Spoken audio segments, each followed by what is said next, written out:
आइए जानते हैं कि यूसीसी अगर लागू होता है तो किस धर्म पर क्या प्रभाव पड़ेगा। अगर यूसीसी लागू होता है तो हिंदू विवाह अधिनियम 1955, हिंदू उत्तराधिकारी अधिनियम 1956 जैसे मौजूदा कानूनों को संशोधित करना होगा। उदाहरण के लिए हिंदू विवाह अधिनियम की धारा 2 सब क्लॉज 2 कहती है कि इसके प्रावधान अनुसूचित जनजातियों पर लागू नहीं होंगे। कानून की धारा 5 सब क्लॉज 5 और 7 में कहा गया है कि प्रथागत प्रथाएं प्रावधानों पर हावी रहेंगी, लेकिन यूसीसी आने के बाद इनकी छूट नहीं मिलेगी।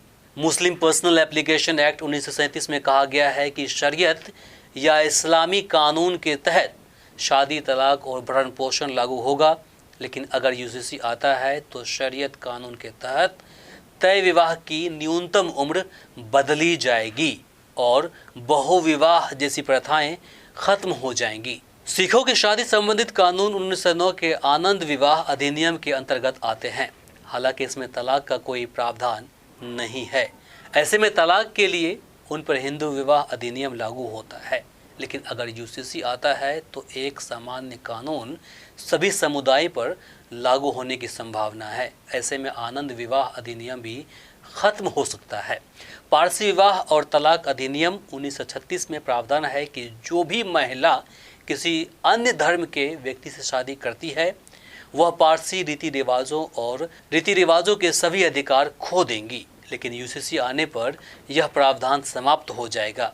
इसके अलावा पारसी धर्म में गोद ली हुई बेटी को अधिकार नहीं दिए जाते, जबकि गोद लिया बेटा सिर्फ पिता का अंतिम संस्कार कर सकता है। अगर यूसीसी पेश किया जाता है तो सभी धर्मों के लिए संरक्षता और हिरासत कानून सामान्य हो जाएंगे और यह खत्म हो जाएगा। यूसीसी आने से विरासत, गोद लेने और उत्तराधिकारी संबंधित व्यक्तिगत कानून प्रभावित होंगे। ईसाई तलाक अधिनियम 1869 की धारा 10A सब क्लॉज 1 के तहत आपसी सहमति से तलाक के लिए आवेदन देने से पहले पति पत्नी को कम से कम 2 साल तक अलग रहना अनिवार्य है, लेकिन यूसीसी आने के बाद ये खत्म हो जाएगा।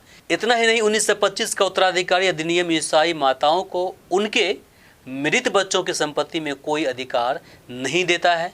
ऐसी सारी संपत्ति पिता को विरासत में मिलती है। यूसीसी आने पर यह प्रावधान भी खत्म हो जाएगा। वहीं आदिवासी समाज परंपराओं, प्रथाओं के आधार पर चलता है। ऐसे में यूसीसी आने से उनके सभी प्रथागत कानून खत्म हो जाएंगे। CNT यानी छोटा Nagpur tenancy act, Santhal Pargana tenancy act, SPT act, पेशा एक्ट जो आदिवासियों को झारखंड में ज़मीन को लेकर विशेष अधिकार देता है, यूसीसी के लागू होने से ये अधिकार खत्म हो जाएंगे।